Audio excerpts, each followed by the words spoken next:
Welcome back to the Weston Way. I'm Pam. And I'm Austin.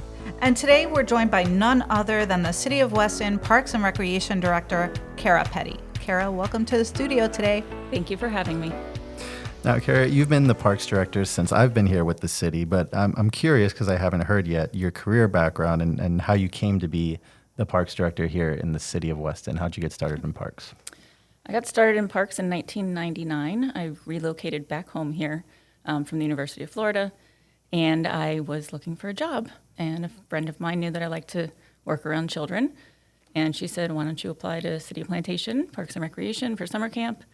I said, "Sure." Fast forward, I was hired, and I was hired by none other than our current city manager, Don Decker, and as he was working in Parks and Recreation over there. After the summer, I got a full-time job there, and I never looked back. It's really an awesome place to start, I have to say, because everybody starts in parks for the most part. I mean, I did the very similar path, started in summer camps and work your way up through Parks and Recreation. And at a young age, you learn leadership, management, budget, all of the skills that you need to be a manager within any facet of city government. Oh, absolutely. Every day is different, which is what I really liked about it. Right. You get to, not just do camps, but you have rentals, you have special events, aquatics, athletics. There's just never a dull moment. Absolutely. I had the pleasure of working in a few different municipalities. I worked in Miami Gardens and Deerfield Beach as well. Mm-hmm. I've overseen cemeteries, ocean rescue, events of 100,000 people. I mean, it's a varied career path, definitely. Absolutely. You get to learn so much about so many different facets of parks, recreation opportunities, and things that people don't realize go into the planning part of those things so that people can just enjoy life and, brings quality of life to those communities. And it's a very public-facing department. You're working with the public, you're promoting events for the public. And so you get a real sense of the community and you help build that community. So we're definitely fortunate to have you and the team that we have at Parks representing Weston the way that they are. And of course, we love your partnership because as the communications team, we are always helping to promote all the things that you're putting together. So we love having a great partnership with you all. We could not do it without you guys, so we consider you an extension of our department as well. Thank you. When I saw that this opening in Weston happened after Mr. Decker was promoted, I said, that's it. That's where, everybody wants to be able to be around this and the dynamic. And it's been almost 6 years, and it's been great. That's awesome. Very good. And I know from working with you all these years that Parks is more than just your workplace. It's also important and has played a large role in your family life as well, parks and youth athletics. Can you talk a bit about that? So I grew up around athletics. My husband as well. He played many, many sports. And we were fortunate enough to have two men, they're men now, but two young boys who loved sports, loved every different sport that we could, get them into until they finally specialized in baseball. And I spent many, many, many weekends or weeknights on baseball fields throughout the state, the country, just, watching them do what they love. Older one played in college, and then now younger one is off to college soon, and we'll be doing the same thing. So it's definitely been, yes, I live in parks, whether I'm working in them or, on there. Enjoying them with your family, right. Absolutely, yeah. And it's such fond memories. And to be able to be a part of that for the families of Weston and the surrounding areas is just amazing, because I know how much it means down the road as they start to grow older and you remember all those times. Absolutely. And whether it's team sports or holiday festivities like we have coming up with the 4th of July, our Independence Day festivities span over 2 days now. Yes, they do. When you started, we were doing the parade and the 5K run on July 4th. Now we have fireworks on the 3rd. Let's talk about that, what it takes to put those events together, and also why we do fireworks on the 3rd versus the 4th, because a lot of time people don't understand kind of the logistics that go into the planning process. Right. So I like to say that it gives people the ability to actually watch more than one fireworks show, because they can come to ours on the 3rd and then go to somewhere else on the 4th. But the reality of it is that when we brought it back in 2021, we would be competing with the other cities that utilize BSO for their police and fire. So you have events of 70,000 people that, obviously they need to staff. And there was no way we were going to be able to compete with that. And not to mention also having the parade and the 5K, which takes the resources from them as well. We wanted to make sure that we could provide, not only a great event, but a safe event, and be able to make sure that we had enough details from police and fire to be able to respond in the case of somebody getting hurt or anything like that. So we decided to do it on the 3rd. It's a really long 24 hours between both days. If you count all the event time that we're at. I think it makes it unique, and like I said, gives people an opportunity to visit and then go somewhere else, or hang out in their backyard and watch fireworks, right, and enjoy their evening of July 4th. And for our listeners that aren't aware, what we're talking about is the City of Weston's July 3rd fireworks celebration. So it kicks off our Independence Day celebrations, and it's at Weston Regional Park beginning at 6 p.m. on Thursday, July 3rd this year, and concludes with a fireworks finale at 9 p.m. that evening. We have a concert that night, too. We do. So Concert, we'll have live lots music. of activities for the kids, food, photo opportunities, lots of fun. It's a fun event. And can you tell us more a bit about the planning process behind these events? Like, roughly how long does it take? And do we have staff that are designated specifically to the planning of these events? It takes about 365 days. July 4th of 2024. Exactly. I joke, but really after events like these, we immediately recap, what worked, what didn't work, what can we do differently, how can we expand, anything. We kind of get that ball rolling. We do have a special events manager, Miss Walker. She's fabulous. And she is the one that heads up all 35 of our events.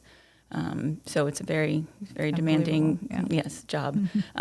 We do have some partnerships that, that help with that. But then about 6 months out is when we really start ordering everything, getting the live entertainment. And then we have planning meetings with BSO and Public Works and communications and, make sure that everybody's on the same page. And I do have to say that at this point, we have it down pretty good. I mean, right. We're, after a few years of it, it's just a well-oiled machine. So we're fortunate in that. And we've got a great small team, but that works really hard, for those events. And when Mr. Decker was here on the podcast, we talked about that, how we do things a little differently here in Weston with contract staff versus having a lot of cities have full parks and recreation departments with 100 part-time employees that you bring on deck to execute these type of events. But you really do have a small administrative team that makes it happen.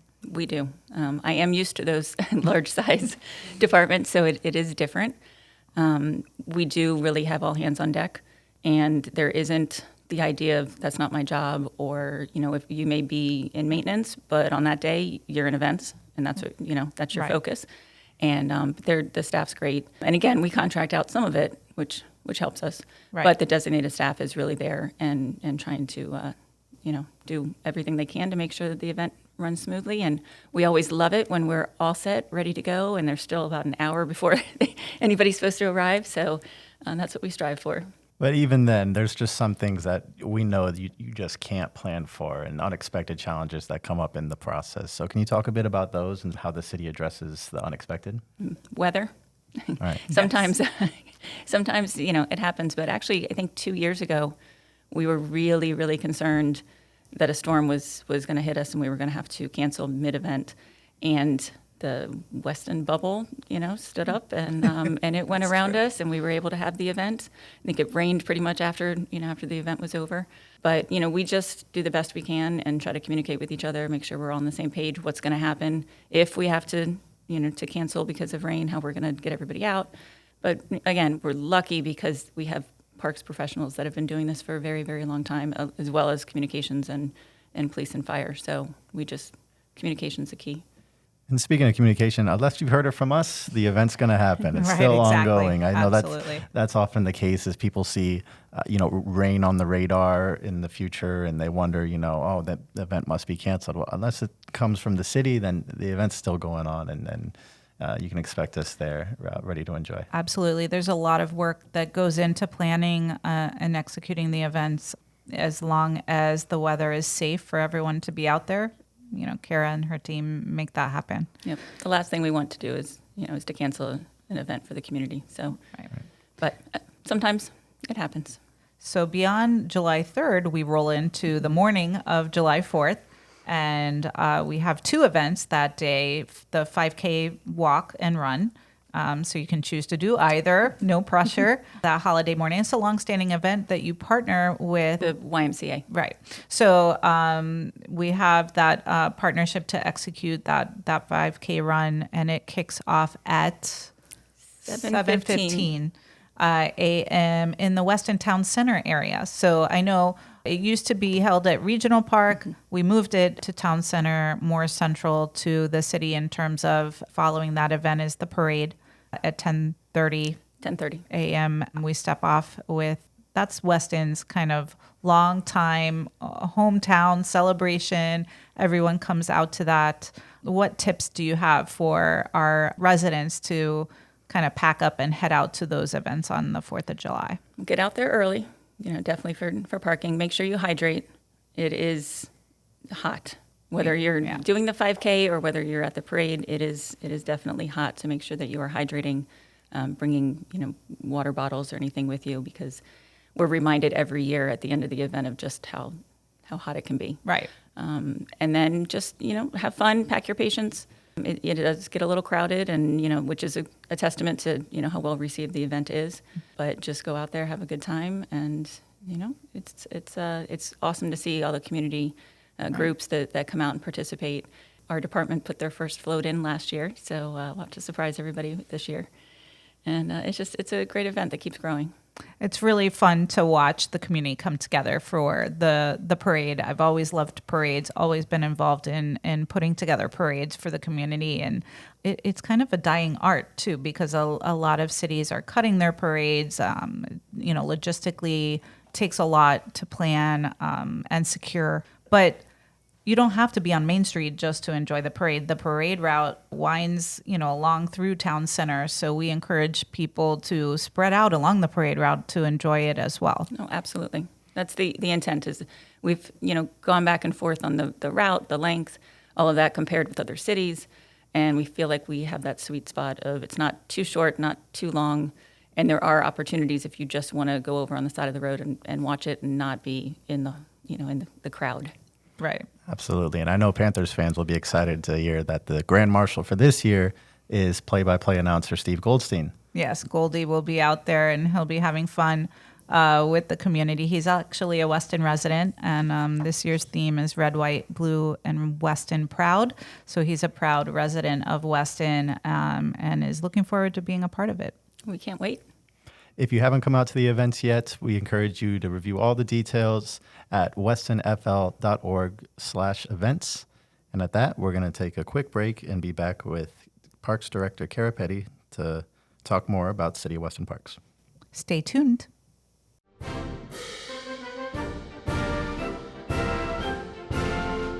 Celebrate the USA's 249th birthday at Weston's hometown fireworks celebration. Join us on Thursday, July 3rd from 6 to 9 p.m. for an unforgettable evening of fun and entertainment at Weston Regional Park. Enjoy interactive games, craft tents, and a high-energy rock performance by Blonde Ambition. Concessions will be available, so bring your appetite, or pack a picnic and enjoy a home-cooked meal. Admission is free for the whole family, and be sure to arrive early to give yourself time to explore all of the activities before the fireworks show. Happy 4th, Weston! Hey Weston, ready to kick off your Independence Day with a bang?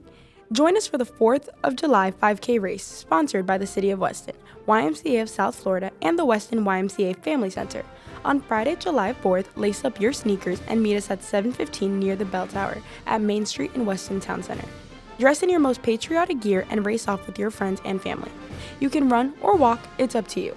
Finishers get a shiny medal, a cool race t-shirt, and the chance to cool off at the hook and ladder shower at the finish line. Register now for the best deal. Let's make this 4th of July unforgettable. Hello, Weston podcast fans. We are back on the Weston Way, and today we have in the studio our Parks and Recreation Director, Kara Petty. Kara, before the break, we were talking about all the events coming up for the 4th of July festivities and July 3rd. But now let's kind of switch gears to focus a little bit about the parks. We have awesome parks in Weston, They're one of our showcases when people are moving into the city. It's parks and schools that they always talk about. So can you tell us a little bit about what it takes to manage the parks, how to find information about those parks, and the types of amenities that we have that may be unique? So we have 15 parks, 3 sports parks we call them, and then the rest are more passive in nature. If you go onto the city's website, on the park's website, you can see all of the list of parks and their amenities. We, in the past, since I've been here, we saw a surge in pickleball and beach tennis. So that's been the last few years, kind of some of the newer amenities that we have put into the park system, which have been very, very well received. In fact, people request more. So we're working on that. But we're always looking to kind of what's new, what's happening, where we have beautiful parks already. Obviously, things change, interests change. So we're always looking at how we can kind of get the feedback from everybody and see what we can do to try to address as much as possible. Right. I'm sure there's trends and everything that are coming down, from where kids are getting involved in other types of sports, and you're kind of managing, how far do we grow in certain directions to accommodate those needs? Correct. And roller hockey, for example, if you are at regional, it used to be 8 courts or rinks, and we had to pivot, and because we just weren't getting the usage, and that's where we put some pickleball, and we're able to, we turfed some of them. That way we can still have it available, but it's not the dominant use over there. Right, and you don't have empty rinks just Correct. sitting there, so that's great. And how does the city balance the various needs of our youth athletic leagues and youth sports with just the general public use of the parks? So the city has a longstanding agreement with the Weston Sports Alliance, and they are made up of various leagues, and they basically get together, look at what field allocations they need for their programming. They discuss it with our staff, and then we'll go back and forth sometimes and say, no, we need a little bit more, into the public, or this event's happening, and this is, we definitely are always in communication with them. But then they have that field allocation during that time, and then the rest of the time is open to the public. What we do, and you'll see, in order to be able to keep our fields in good shape, we will at times push people kind of onto the artificial turf, Right. Versus the natural grass.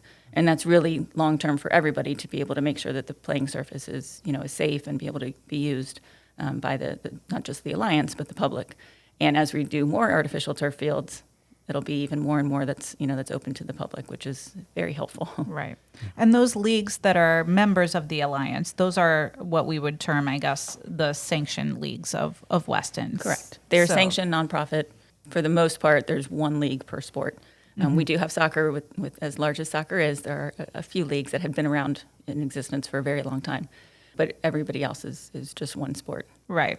And even with soccer, it's one is more recreational versus one is more like a club type of travel. Correct. And I know the city also hosts some national tournaments as well, like big tournaments that bring in maybe guests from all over the United States and the world Absolutely. sometimes. Absolutely. We have the Weston Cup, which is one of the largest in the country.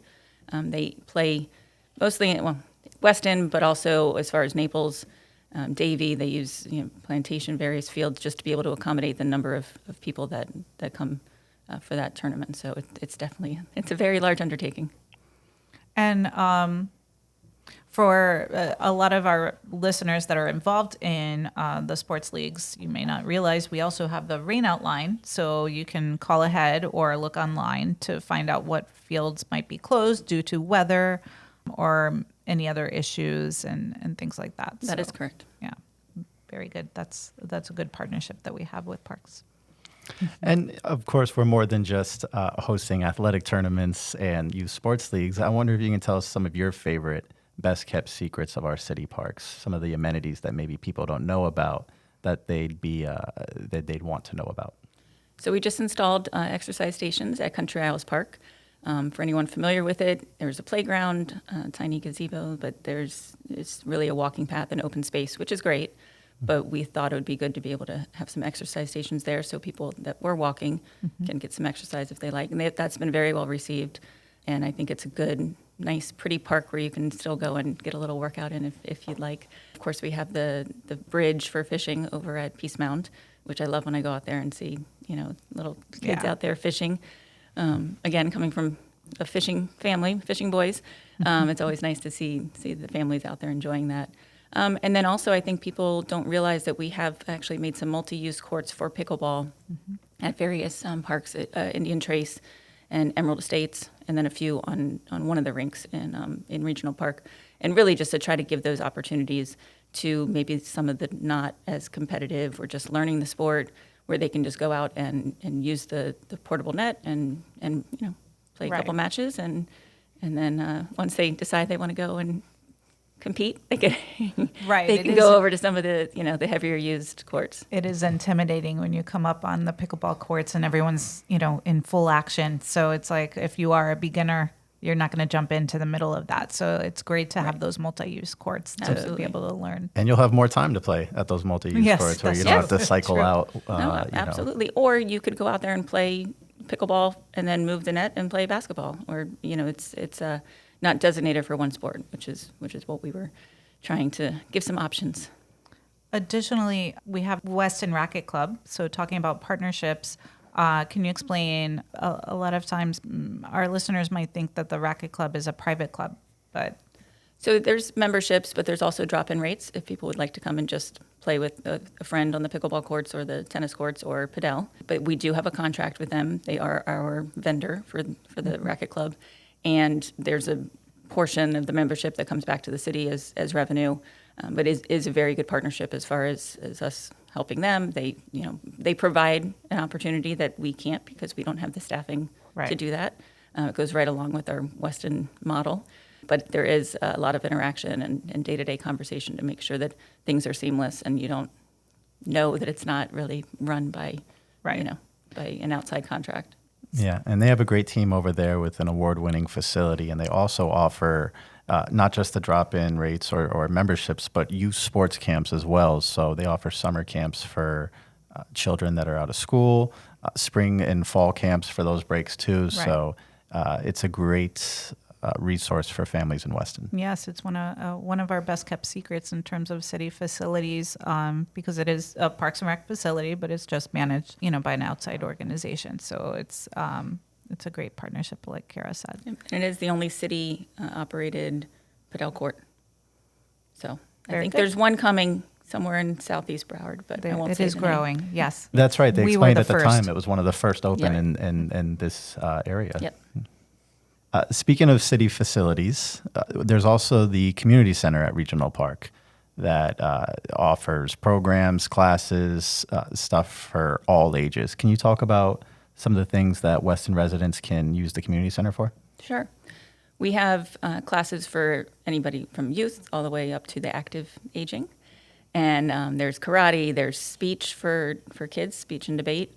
There's robotics, coding. We're going to have a band camp this summer, so that's going to be fun to hear. And then also we have the Weston Friends group that utilizes the community center and goes on field trips. We have open gameplay during the day for the active aging, and a multitude of different events, plus rentals that's available for rentals. So any given days, there's a different activity going on. And the community center is located right next door to the YMCA Yes. inside Regional Park. I know a lot of times we'll get those questions like, I can't find the community center. Keep driving. It's past the Y. It's past the tall building. Yeah. Right. So very cool. But we have a great partnership with the Y, another partner, like you said, previously with the 5K run, but they also operate the building that's inside Regional Park with programming and aquatics as well. Yes. And then they also help us during some of our events. They partner and give some resources, some volunteers, things like that we don't necessarily have access to. So it's a great partnership. Yeah, I've been with the city now for 5 years, and I've already seen so much growth and change in our Weston parks with amenities being added and facilities being added on too. I know the City of Weston is in the midst of a parks master plan process. Can you talk about that process and where we are in it? Sure. So we did a 2-year master planning process, public input, surveys, public meetings, And last April 2024, we had the master plan adopted by the City Commission. That's basically our blueprint for the future of the park system. Understanding that at times we're going to have to pivot depending on trends or depending on different scenarios. But it really gave us an idea of what, while we have a great park system, what we could also be doing, to make it even better. Right. So now we are in the process of implementing that master plan. So currently Gator Run Park is under construction, adding some multi-use courts over there. We also have Windmill Ranch Park, which if you were to look at it and not know, you probably would think it was part of Everglades Elementary. Right. Especially because they use it every day. Right. But that is getting ready to be completely redone. New multi-use field, new playground, new exercise stations, a sand court for beach tennis and or volleyball, and then basketball, pickleball courts. So that's something that really right now there's just a playground and an empty field. So it'll really bring a lot to the community in that area. Right. We are also in the design process for the empty lot just north of the current Vista Park. That the idea is for a recreation center there because the master plan identified that we were lacking in indoor space, saying Right. that we only had one community center. So we are currently in the design phase of that, and we're just plugging along, going through the early year phase of the master plan, and then we'll start moving on to the mid-year and then longer. But it's probably going to be about a 12 to 15 year process. Right. And I know residents may think that, I missed out on the opportunity to give my input on the master plan process. And like you said, we did surveys, we did outreach for that, but how can residents get involved now in some of those projects that are coming up? I always take feedback. My email address is parks@westonfl.org. We monitor that.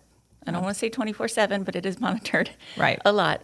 So we do take all the input, and we're always open to ideas. Like I said, beach tennis and pickleball was not on the radar Right. When I got here, and we quickly saw that it was something we needed to pivot and look at how we could address some of those concerns. So just because we have a master plan doesn't mean that it is all set in stone, that we're going to, It's a take it roadmap. Right. correctly. It's a roadmap, And- a guideline to help you. Yeah. Exactly. When residents see that there is an open house, we encourage people to come out and learn about the project Absolutely. and give their feedback on that. And we'll do that, throughout all the projects. We had them for Gator Run and Windmill Ranch as well. And again, just reaching out to us, in parks, we're Right. more than happy to show what we showed at the open house if you're unable to make it there.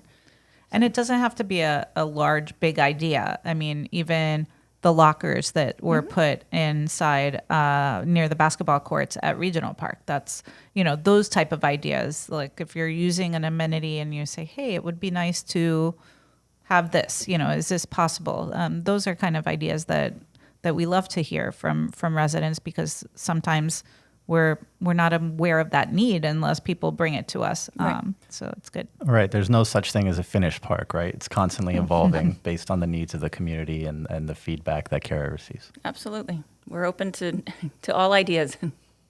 Thank you for coming, Kara. I know we're running out of time here, but before we go, I wanted to give you the opportunity to share one last message to the community, a final thing that you would want them to take from this conversation or know about their city parks department.